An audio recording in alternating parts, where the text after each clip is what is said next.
Olá pessoal, tudo bem? Sou Giovanni Coelho, especialista em Price aqui na Syntax e trouxe o Leandro, um advogado especialista em tributos, tá? E hoje vamos falar sobre uma polêmica que está acontecendo aqui em São Paulo, que é a mudança tributária dos medicamentos, né? Então o governo está com outras sugestões, tem entidades colocando sugestões de mudança e aí eu trouxe o Leandro justamente para a gente debater sobre esse tema. Exato, pessoal. Hoje o objetivo da gente é colaborar um pouquinho com a comunidade para que a gente busque trazer algumas ideias alternativas e analisar as propostas, sempre com o objetivo de trazer ideias sobre o que seria uma tributação mais justa. A gente sabe que a substituição tributária é algo com o qual hoje temos que conviver e ela traz pontos positivos e negativos. A substituição tributária para medicamentos, ela tem como principal ponto positivo evitar a sonegação fiscal. Agora, a substituição tributária, quando aplicada de forma desequilibrada, de forma inadequada, utilizando métodos que não sejam razoáveis, ela acaba trazendo também pontos negativos, muito negativos por sinal. Hoje o que a gente tem na tributação de medicamentos é o fato de que existem algumas situações de um grave desequilíbrio nessa tributação. Antes da gente falar um pouquinho sobre isso, sobre as alternativas, vamos falar um pouquinho sobre os modelos atuais de tributação. Antes da gente falar sobre MVA, PMC, PMC menos redutor, ou um PMPF, que tem recentemente sido falado por aí, a gente vai falar um pouquinho sobre o modelo de tributação atual. Vamos lá, gravei na tela agora passo a passo, coloquei um produto na base 100 e com a tributação real. Vamos ver o que acontece. Oi pessoal, vou mostrar aqui passo a passo como que calcula a substituição tributária em São Paulo. Nesse exemplo, o que eu fiz aqui para você? Tem um produto similar da lista positiva e eu pus um preço fábrica de 100, tá? E eu pus um desconto bem agressivo aqui, que isso acontece na realidade. Imagina uma indústria dando desconto de 95% no similar, tá? Isso acontece na realidade. Então, de R$100 ela vai vender o produto aqui para uma rede em São Paulo por R$5 ou para uma farmácia. Só que aqui, ó, depois você vai ver para baixo todas as regras tributárias, tá? Esse simulador aqui eu vou disponibilizar para vocês.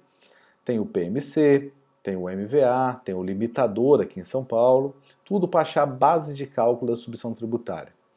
E aí, depois que isso tudo é calculado, veja que gerou uma substituição tributária no valor de R$17,62, ou seja, um produto de R$5 foi vendido por 5, porém teve uma ST de 17, custo total da farmácia R$22, tá?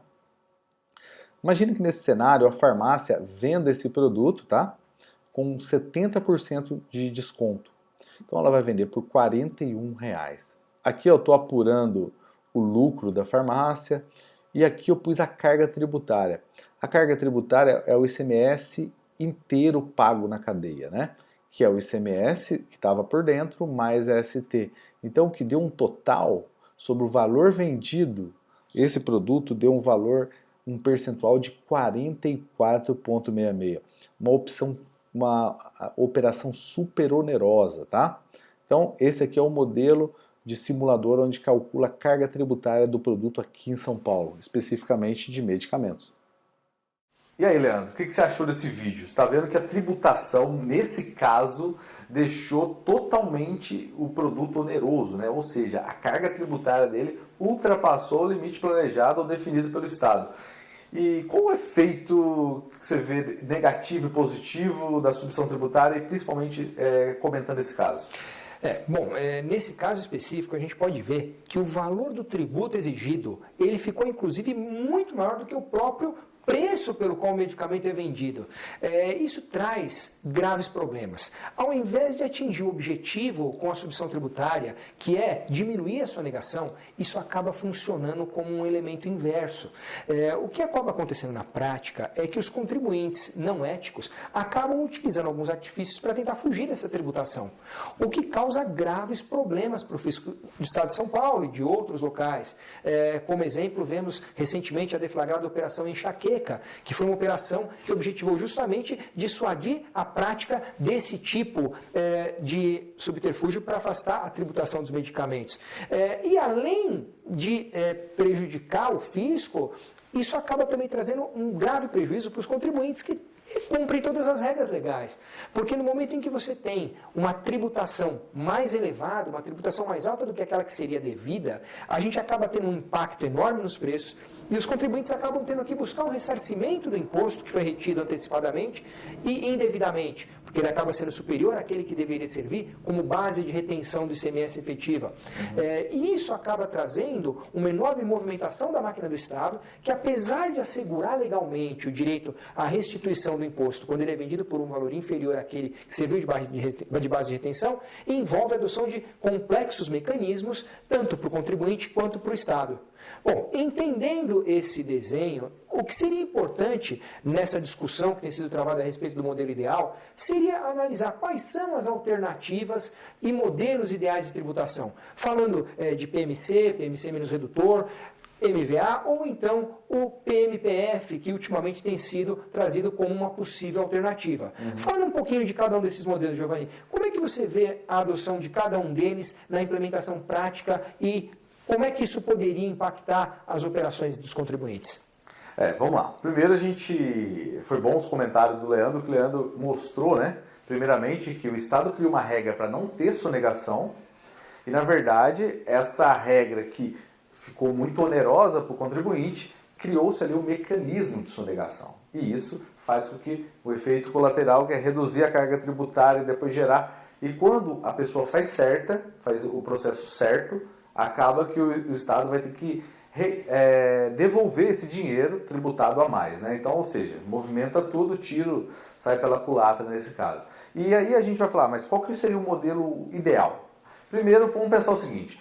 Primeiro, o modelo PMC puro, tá? Então, já foi falado sobre isso, mas PMC puro é um modelo que não se aplica na realidade. Porque você nunca vai numa farmácia e compra um medicamento pelo PMC. Sempre as farmácias trabalham com desconto para atrair os clientes, entendeu? Então é muito difícil comprar um produto nesse caso. Depois, o segundo tem o PMC menos redutor, que é o que está acontecendo agora e está gerando esse caos aí que a gente está falando, tá? O outro modelo é o MVA. Apesar do MVA equalizar a base, tá? Ele também não é totalmente justo em vários aspectos aí, quando a gente pensa no preço lá da ponta, que é o que realmente acontece, tá? E depois o último modelo aí, que é o modelo inovador, né, que é o PMPF. O que é o PMPF na realidade? Imagina que o governo vai lá, consulta um produto e avalia esse produto num determinado período de tempo por quanto que ele foi vendido, certo? Então ele falou assim, ó, na média esse produto foi vendido por R$50. Então R$50 passa a ser a base de cálculo da substituição tributária. E esse é o modelo ideal, do meu ponto de vista, porque ele trata o produto e não trata uma média. Porque sempre que a gente tratar de uma média geral, no caso de colocar um redutor ou um MVA, a gente acaba sendo injusto. E sendo injusto, acontece aquilo lá, vários efeitos negativos aí, né? Pelo que a gente percebe, a busca por um método de alternativa, uma alternativa mais adequada para a tributação, apesar de envolver uma certa complexidade, ela normalmente, quando atingida, se a gente consegue uma regra justa, a gente tem menos conflito, a gente tem uma tributação equilibrada, e na hora que se equilibra a tributação, o conflito entre o fisco e o contribuinte tende a diminuir, a gente tende a tratar de forma mais adequada os contribuintes éticos e acaba dissuadindo os contribuintes que não são éticos de praticarem atos de sonegação fiscal. Dentro desse contexto, acredito que esse seja um elemento para ser levado em consideração por toda a comunidade e inclusive pelo fisco para buscar alternativas no que diz respeito à busca de uma tributação adequada para medicamentos e para todos os outros produtos. Tá bom. E para quem está assistindo aí, a gente vai deixar um brinde aí, né, pro pessoal, né? Um bônus aí para vocês. Que esse simulador que a gente acabou de apresentar na tela, ele vai estar disponível para você aí também, para você ver na prática aí como é que calcula a submissão tributária em São Paulo. Não é simples, hein? Vamos lá. Muito obrigado, contem conosco. Prazer. Tchau, tchau.